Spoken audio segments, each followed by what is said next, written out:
Hi, this is Dr. Karen Wilson Starks, your host for The Voice of Leadership, the show for business executives and global corporations who appreciate a biblical perspective on life and leadership.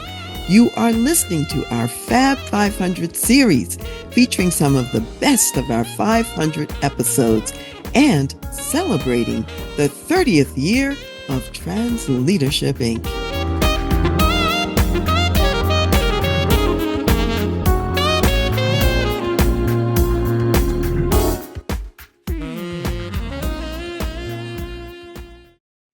Thank you for joining me today. Our subject is really going to be about creating inclusive and multicultural environments and really understanding that most of us, especially most of us who live in the Western world, actually have some degree of privilege. Some of us have more privilege than others, but most of us have privilege that we can leverage to create inclusive and multicultural environments. And I have a special guest today from the UK. So stay with me as we talk about him and also the conversation. So let me tell you a little bit about my guest. My guest, his name is Stuart Pickles. Leadership coach Stuart Pickles is managing director of the leadership consultancy Aim Higher Leadership. He works with leaders across sectors, focusing increasingly on how to accelerate the development of the higher levels of leadership required to solve the major challenges of social justice and climate justice facing the world, and to build a regenerative future.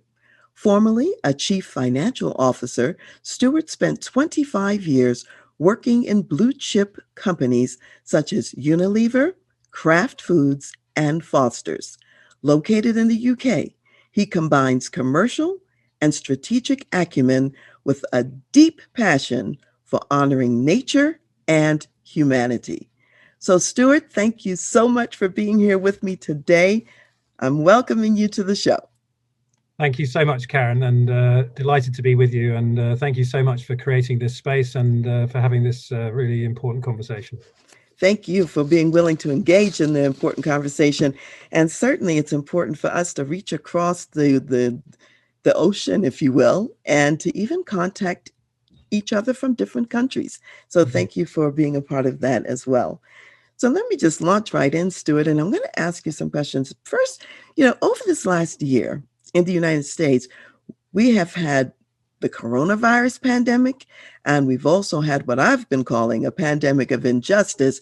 And this pandemic of injustice has included lots of incidents like police brutality against Black people and other examples of racial unrest, including the storming of the U.S. Capitol building by those who were carrying Confederate flags and also wearing and carrying symbols of anti Semitism. So that's what's been going on in part in the United States. What's been the racial, ethnic, and social justice climate in the UK over the last year? Yeah, it's really interesting. And I mean, obviously, COVID-19 has impacted us, and I think in similar ways in our countries. But obviously, the social justice, what I call the social justice issues in the US, and all that's come into the foreground of all of our awareness. With the brutal murder of George Floyd, and everything that's followed. That you'd be amazed at how much that has been also in the media and in the psyche of everybody here in the UK as well, and it is it's also brought to our attention, and there's been a lot of things that have been brought out in the media and to our attention about similar kind of injustices in our criminal justice system as well. Maybe some people would argue not so extreme, but actually I think the interesting thing is I think there's a lot more of it here than people realize. I think it's probably less obvious, but still there. And so that's been coming into the awareness, and been listening to, watching. There's been a lot of programs and TV coverage now. One of the interesting things is that we have a lot of statues in the UK which celebrates people who were who became rich and powerful because of their involvement in the slave trade originally. And so there was one very famous moment in the middle of last summer, soon after, I can't remember when it was exactly, sometime later in the summer, when a statue of one of those people in Bristol was actually pulled down and thrown into the quay, the lock, the dock of the water there, just by in the sea, in the harbour. And there's been a big conversation about to what extent should we remove all of these statues, and anybody who's complicit, who was complicit in slavery, and all of the gains of that should be removed. And of course, the conversation moves on there, and there's been some people even calling for removal of statues of Churchill because of his involvement in racism. So there's been a lot of really heated discussions, especially in the universities, and just more generally in the public dialogue. So very much so in the public consciousness. Although a lot of the stimulus for that has come from what's been happening and the very powerful images of the things we've seen in America. Yeah, thank you so much, Stuart, for letting us know the impact also in the UK. And something that's similar between what you said about the UK and what I see also going on in the US is this. Lots of incidents have been happening for many, many years here in the United States. However, not everyone has been aware of those incidents. If you are a Black person, you know about police brutality. As long as I've been living and around, which has been a long time, I've been aware of it. Many of my white friends and colleagues, less aware. They don't know the extent to which this is really highly prevalent. It's not just a one off kind of a situation. So it sounds like 2020, which I've referred to as the vision year, has allowed us to see some things which we normally might not see or might not realize are going on. And then now we say, oh, okay, there's more happening than what I thought was occurring. And you're saying in the UK, maybe even more so, that sort of like disparity between the reality and what people recognize as the reality. That's right, Karen. And in the article I wrote recently, which I know you read, one of the things I spoke about was I was the other metaphor that I was using. It was almost like the permafrost is melting, and as the ice is melting, we're beginning to see, all of the injustices that were hidden and frozen for forever, actually. It's very difficult, I think, for everybody to come to terms with it, but it's there and it's real, and we have to face up to the reality of it. Absolutely. And so thank you. I'm glad that you, amongst a growing number of people who are recognizing the need to face up to it. So, Stuart, tell me a little bit about what's really happening in the workplaces in the UK. I know that you work in a consultative way in many companies and corporations there in the UK. So, how are these issues impacting the workplace there, these issues of social justice or racial and ethnic diversity?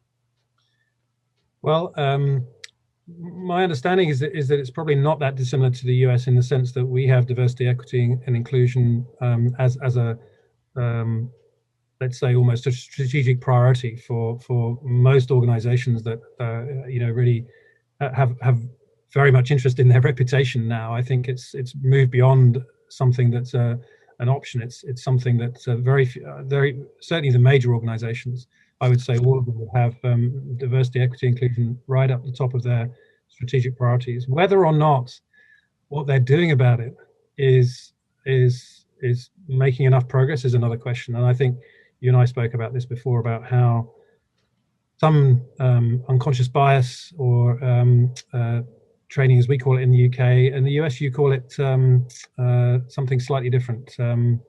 What's the word that you use? Not unconscious bias, but implicit bias. That's right. Forgive me. I remember there was different words in the US and the UK. And I think, some of that training potentially, is it in danger sometimes of being a tick box exercise? I think maybe it can be. I can speak about my own experience a little bit later of an unconscious bias, diversity, equity, inclusion workshop that I attended. I commissioned actually for my business and for my team. which was incredibly effective and very disruptive, and has probably the reason why I'm on this show today. So, and I do believe that there's many great people doing many great things, but I think we've got a long way to go. Well, I certainly agree with you, Stuart, that there is certainly a tendency at times like this to do lip service, if you will, or what we used to call in the military window dressing, so that it looks like you're doing the right thing when in fact you're really not doing anything that's truly going to move the needle. So, how do you get past or beyond even taking a statue down? What is going to make a difference for the person that's living today in terms of their economic reality, their health reality, and their opportunity to really have a living wage and a good life? And so when I think about the corporate sense, I know that there have been many companies in the US over the years who definitely would just want to check off the box. Yes, we did our diversity training, but we have not changed a thing about our policies, our practices. We're not conducting internal audits. In other words, we've remained the same, and but we can say we're doing the right thing. I think in the US, this is manifested a lot with people putting out statements. Different companies are putting out statements in support, of people of color at a time like this, which is important. It's just that it's the early beginning stages, and you've got to go further than that. And Right. so I'm really happy to see you say that as well. Yeah, no, for So sure. tell us a little bit more, Stuart, then about what you've been learning personally about social justice and your own privilege in this climate. Mm. Well, I mentioned that that workshop that we had, and I had a facilitator who came. We actually ran the workshop in my house, in my living room, with just a group of about 10 of us. And uh, Razia Aziz is her name. She works for the Equality Academy in the UK, and highly recommend her. And she came in, and she she held the mirror up, really, to me and to us. One of the things that we're painfully aware of is that as things stand in that group, there's no people of color. So that's one of the things that we start with, realizing that that's something which is an issue for us to hold. But more importantly, what is our awareness of our privilege, and um, and just holding that mirror up. And she said to me, look at you, you're living in this privilege, you're living in it with this privilege day in, day out. And it was hard. I to be honest, initially it felt quite rude.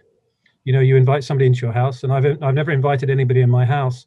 And normally people thank you for your hospitality and they're very polite. And but I got over that. It took me a while, but when I really reflected afterwards, it made me realize that it was the disruption I needed. And that's what's led me on this journey. And so a bit of upset and a bit of pain at the start, but actually it's brought me to a place now where I'm really invigorated. I've, along the journey, read a number of books, which I mentioned in the article. The White Fragility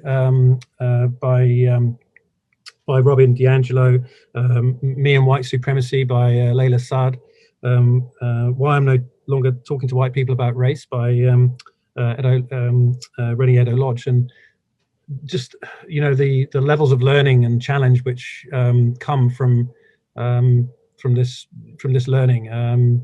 It's very hard, but it's also very rewarding. And I feel, as I say, I feel invigorated and ready to do more. And realizing that it's actually a lifetime's of work as well. It's not something that you can solve in any short time period.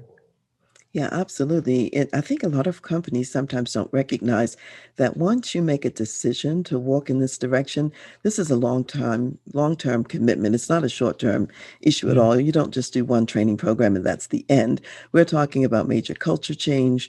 We're talking about really making some huge strides to doing things in a different way. And I like what you said about how that the person who came to assist actually held up the mirror. And, sometimes we don't like what we see, in the mirror. Maybe some hairs are out of place. Maybe there's a pimple on your face. Maybe something's wrong with your clothing, whatever. However, if you don't have the mirror, then you don't have an opportunity to make an adjustment. You don't have an opportunity to change. And so, first of all, I applaud you for being willing to look in the mirror.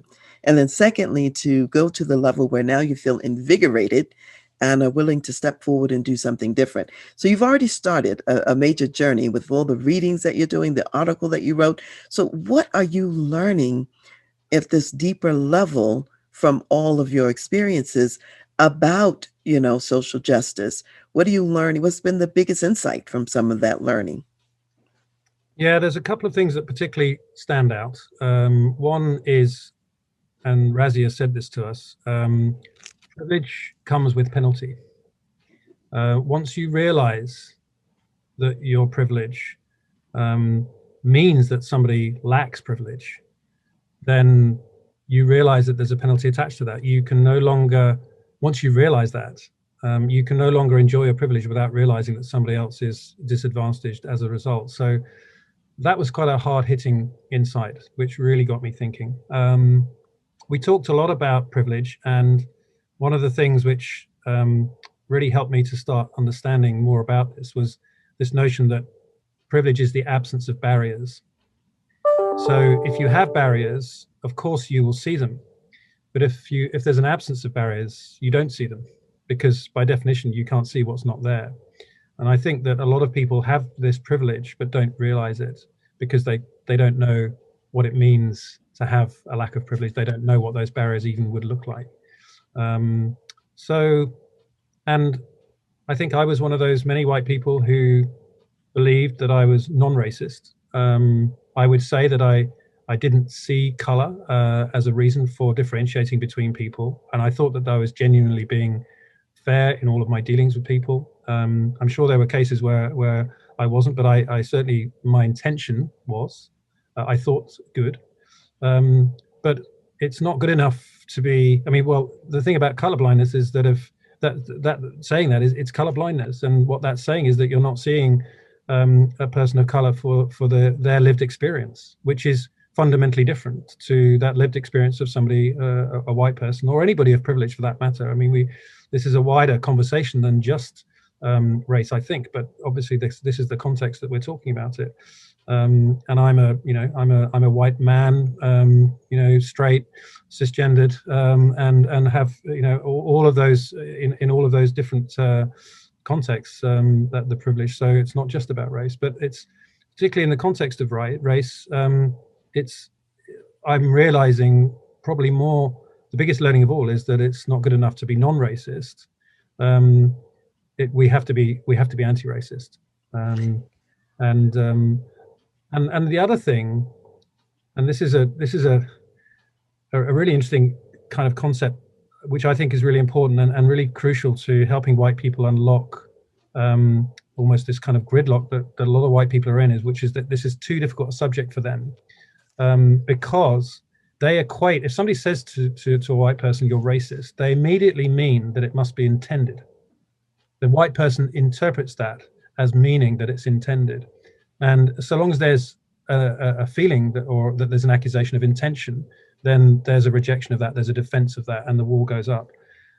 Racism doesn't have to be intentional. We can be well-intentioned, but we are still complicit in a system which perpetuates the social injustice, as I call it, the disadvantage, the prejudice, and everything that goes with it. And so, in order to be non-complicit, it's not just about not having intention. It's about having a positive intention to stop the complicity by doing something about it. And there are many examples of that, and we can talk more about that. But I think that's the fundamentally the most important insight and learning that's come out of this for me. I want to highlight a few of the things that you mentioned. You were talking about, the absence of barriers if you're on the privileged side. And you're also talking about I call it the cost, what it cost really to be in a situation where one group is privileged and let's say some other groups are not. That means somebody's paying something, and you may not even be fully aware of the price that those others are paying, but they're paying. And it reminds me of an illustration I once saw. I saw a picture where there were people in a restaurant enjoying the food and having a wonderful time. And from their vantage point, there was a sign on the door of the restaurant, and facing them, the sign on the door said open. And so there were people outside the restaurant who they could see at the door, and they weren't coming in. And so the people inside were wondering, well, how come these people aren't coming in? And they didn't understand that on that side of the door, the sign said closed. And so I think it's such a great illustration that when you're inside, let's say where the privilege is, the door is open. You don't see a problem. You don't see what the people outside the door are facing and the barriers that are up for them, the roadblocks, barriers in that sense, that are there. And so I think that's really an important point of what you said. And it's not enough to just say, okay, I'm a colorblind person. Colorblind means, like you said, you're not seeing things. Many people have believed that that's the objective. The objective is not to become colorblind. It's actually to be more aware of one another and to Exactly. go a little bit deeper. And you're doing two things. You're stopping something. You mentioned the anti-racism part, and you're also starting something. You're increasing inclusion. You're increasing more in that way. So it's a twofold thing, something stopping and something starting. And a lot of times people don't understand you if you just stop something and you don't put in something new, something worse may come along, in a sense. So you have to be intentional about what you're also building and also what you're creating. So I just wanted to highlight those things in what you said because I think that's really so significant, those Yeah. points. Yeah. No, thank you, Karen. So, what insights relate to the work that you and your company are called to do today? Tell me a little bit about how this is affecting the work that you do and also what you may have to do internally and who you are to do that work. Goodness me. I guess this answer would have to we have to think about it on a number of different levels. Really, I think the work has to start with self. Um, Initially, I think we have to go in and really do quite a bit of this work on our own uh, to understand, um, not only understand our privilege, but understand the extent to which our behaviour um, may be impacted by the privilege and the lack of awareness of the disadvantage of others. When it comes to, so I'm a leadership coach and I work with a team of colleagues, and as I say, we had that meeting and we've had further workshops and conversations, and it continues to shape what we do. And it's led to me writing this article, coming on a show like this, and I'm going to be working in some D&I workshops going forward, um, and really engaging with clients on this conversation on this subject as well. And I've had clients coming to me and talking about situations where they may have had some complaints from people about racism in the culture, um, and being able to sit alongside people who face that challenge and helping them to work their way through it without you know dealing with the guilt and the fear. I think is what those are probably the hardest things to get over, I think. And they're such unhelpful emotions. They naturally arise, I think, initially anyway, um, but they are so unhelpful. They really paralyze and repel an individual from moving towards engagement and action. So I think that's an awareness of that, and the ability to help people through conversation to um, start exploring that and opening themselves up to the journey. And I know that the journey is one of those phrases people like to use, but I do think it's a journey, and I think it's a long journey, and we just have to take it one step at a time. But it's important that we take the steps, and we don't we don't worry, we do something. Yeah, absolutely. And I like what you said earlier too, where you said sometimes the barriers or the racism that exists is not intentional. Mm. And a lot of times when people feel blamed or it's an in your face kind of an experience where fingers are pointing at them, that's when the guards go up and the shields go up. And you also mentioned this that sense of guilt and fear and so on. So what have you found that really works at the feeling level so that people can get past that and maybe get to some feelings that are more facilitative of the forward progression? And how have you felt yourself even in engaging all this and going forward? Mm. Yeah, well, I spoke earlier about the upset and the hurt.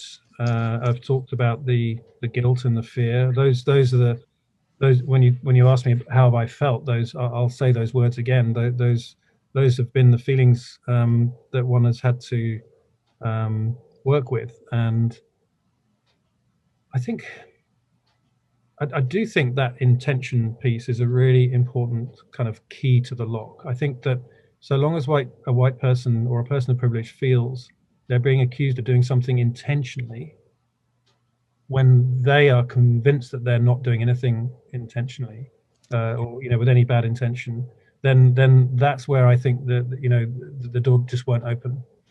I think if you can help open the mind to the fact that there are things that need to be addressed in the system, and that it isn't any intentional, there's no intention on your part that this is happening, but and so letting go of that, and then there's a liberation. There's a liberation, which means that you can then, okay, so now with that, you can clear your conscience there to that degree, in terms of there's no accusation of an ill intention, but there's still work to be done, and that's to look hard at the mirror of to demonstrate the privilege, and then look beyond the mirror to see what's on the other side, and to see the disadvantage that sits as a on the other side of the coin, and the more that you can then sit alongside. I think that one of the things that I started doing with the invitation from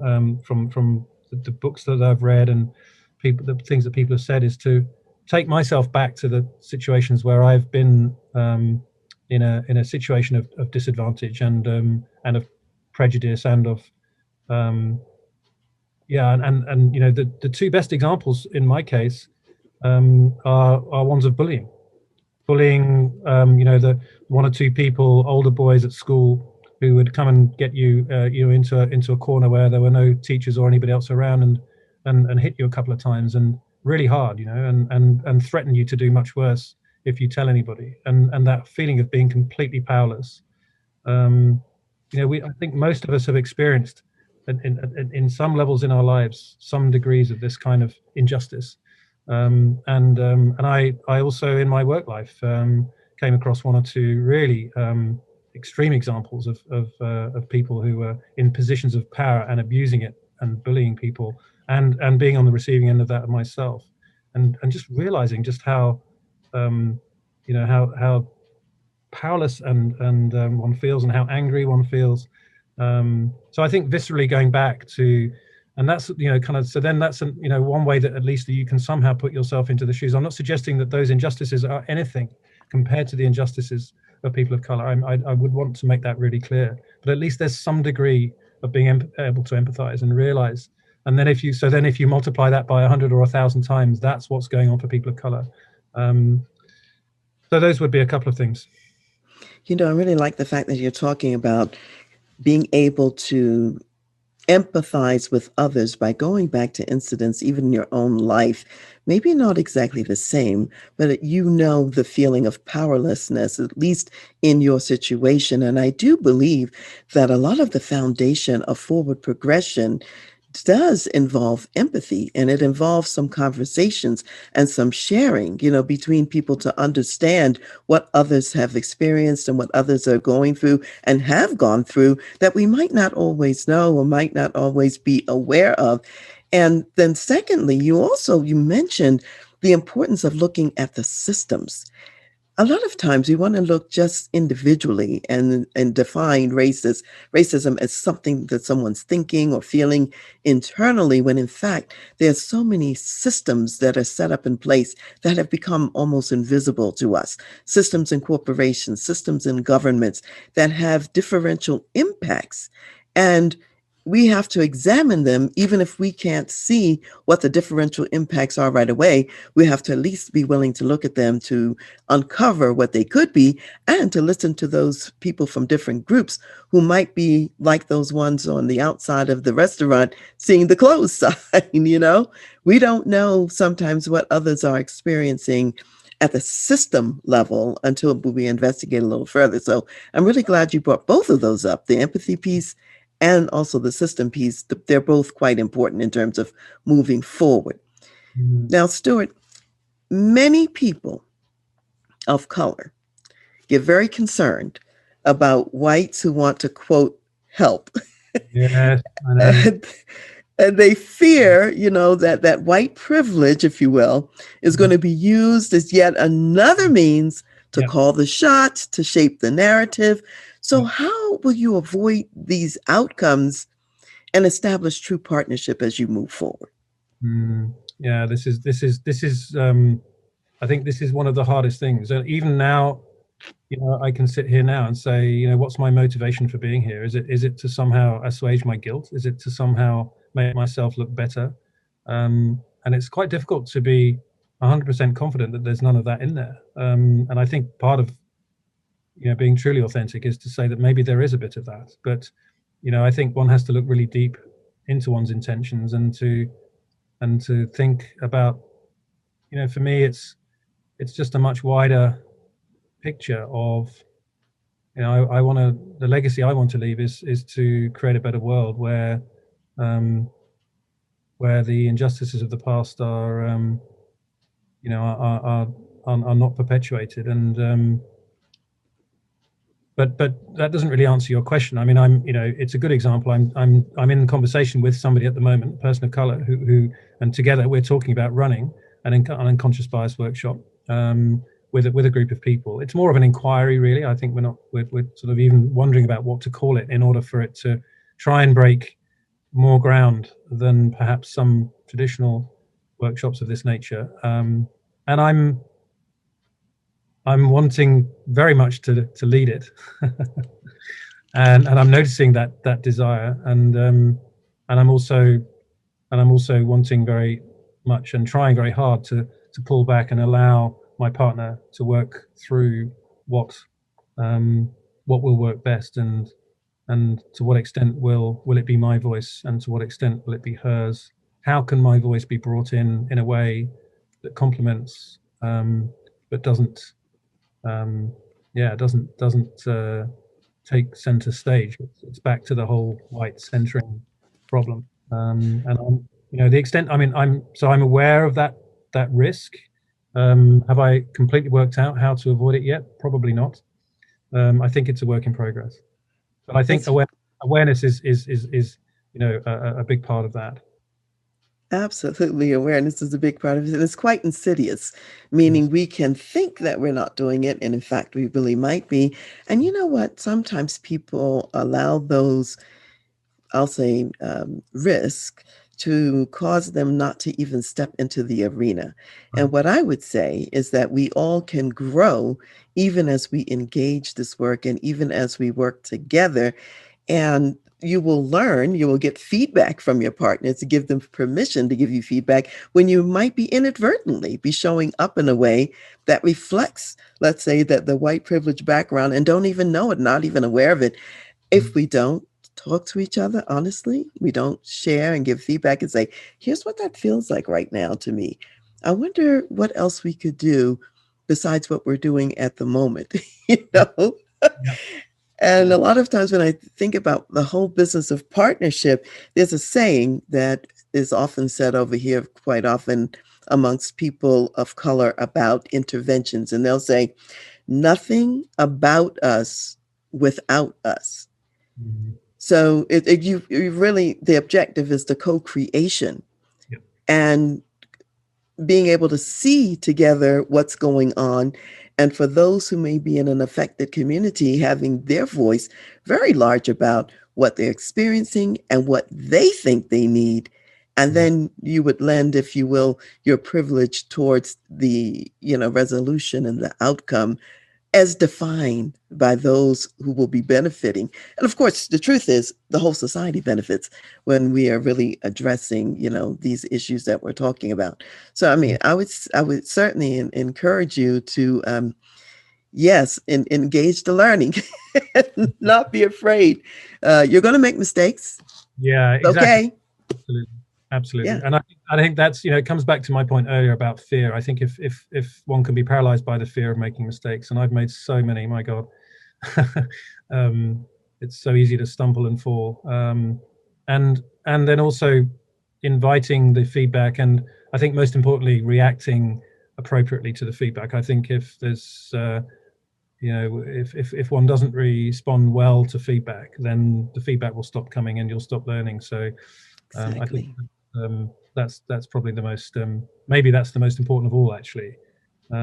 If people can really feel that they can give you feedback, then they will.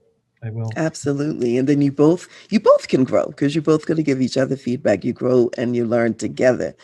So, what other recommendations do you have for white people about how to best approach multiculturalism, diversity, equity, inclusion, all these things we've been talking about? What else would you say to them? I feel as though it may be a distillation of some of the things we've already said. I think one of them is to really think deeply about this question of intention, to let go of the belief that um, to be racist, you have to be doing it intentionally, and that actually, at some level, it's okay. It's okay. There's a reassurance in a way that I would encourage um, giving people, that white people, to say you're not being accused of doing this intentionally. You're being invited to come and join a dialogue about things which we can do something about, and that frame is so different. And that, by doing that, then I think there is this possibility of people letting go of their fear, letting go of their guilt, all of which paralyzes action and frees people up to actually do something about it, and feel and enable them to enter the fray, and enter the dialogue, and start the learning. Um, and as I say, that's a learning journey which I believe will probably never end for me. It's extraordinary. I mean, since my mind was open to this, the amount of things that I've found myself exposed to, or seeking out, and reading and watching and learning about, and conversations, amazing. I watched James Baldwin, I'm Not Your Negro, that amazing film. I hadn't seen that before. There's a great black British historian here in the UK called David Olusoga, who's put together an amazing series talking about racism in the UK. There's just so many examples, and so open your mind and get ready for a learning journey. That's actually great advice, and I love the fact that you are highlighting the conversations that are really going to be necessary that people have together in moving forward. So, how can people reach you later? Where can they get in touch with you, Stuart? Oh, probably easiest just to give you my email address, which is Stuart, Stuart, at aimhigherleadership.com. That's all one word, aimhigherleadership.com. And our website is www.aimhigherleadership.com.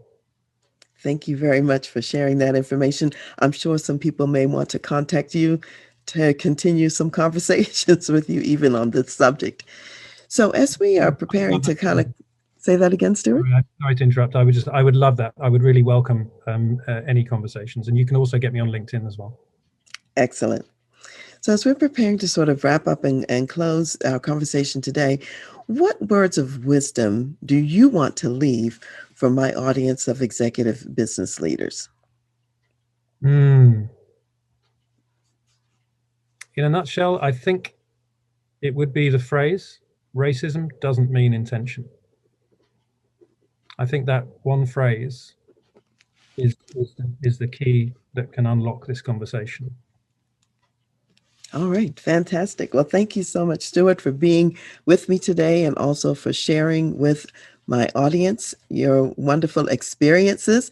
In other words, 2020 was an eye-opening year, and we're now heading into what I'm calling the year of impact to really do something about all of these issues that we've seen and observed. It's been a very great pleasure, Karen. I know that we will be continuing our conversation on this subject, and I look forward to engaging with others and broadening the dialogue and being part of the change. Wonderful. Thank you so much for the part you're already taking in the change. And so, what I'd like to say to my audience out there as we're wrapping things up is just remember, as our guest Stuart said today, that it's not about intention. Many times we are complicit in activities without intending anything. And sometimes there's systems that exist that we didn't even put in place. However, we can help to change those systems. It's what we can do for good as we move forward. And that's what we want to focus on, is what can we do together that makes a difference and that really moves the needle. Or in the language that I might use, we are really creating co-created partnership as the way forward in our society and in our societies, because it's multiple in a sense. So all of us must recognize the privilege that we each have. It's even a privilege for me to be able to speak to you on this podcast. And I have opportunities to use this platform to also bring voices to you that you might not hear as often, and ideas and thoughts to carry forward in a different way. So change, it starts with us getting to know each other across international geographic boundaries, across different ethnic backgrounds and boundaries. And as we get to know one another and have conversations such as what Stuart and I had today, I think we're going to see some major change as we walk together in a different direction. So I want to thank you as my audience for joining me today. And I want to leave you with today's biblical words of wisdom. And they come from Luke, the 12th chapter, verse 48b. And it says, "For everyone to whom much is given, from him much will be required. And to whom much has been committed, of him they will ask the more." Hi, it's Dr. Karen here, and I want to tell you about my book, which is called Lead Yourself First, the Senior Leader's Guide to Engaging Your People for Greater Performance and Impact. It's a book to inspire you about the challenges that you have overcome and the vision that you've realized in your life. It's from these struggles, triumphs, and temporary setbacks that others will be inspired and that they will have the courage to lead themselves first and also to lead others. In the first chapter, which is called Envision the Future, I talk about the rocky education path that I had to forge and overcome to realize my vision to become a psychologist. And that was all the way from elementary school straight through graduate school. There were obstacles. The path wasn't easy. And yet, entering graduate school with only $30 in the bank, I ended up finishing graduate school with no debts. When you walk step by step in the vision, even when it doesn't look like where you want to be, doors open and resources come to you because you hold the vision and you keep walking. So here's what I wanted to say to you. Lead yourself first. This book will walk you through your journey as you go through the open doors and as you continue to walk, just like I walked through mine. So get your copy of Lead Yourself First. Hold the vision for yourself and your life and be successful. Thank you for listening to The Voice of Leadership with me, Dr. Karen Wilson Starks. I am also your concierge executive leadership advisor for when you need to make tough business decisions, lead change, create a positive and profitable company culture, develop an enterprise-focused executive team, or prepare for leadership transition and succession. Contact me at Dr. Karen, Karen, at transleadership.com. Also go to my website, www.transleadership.com, for more leadership resources. I want to give special thanks to Ron McMillan, gospel jazz saxophonist, National Billboard recording artist, also known as Mr. Sirius XM, for allowing us to use his gifted music on our show, and to Chad Barr of the Chad Barr Group for serving as our show producer. Thank you for joining me today, and I'll see you next time.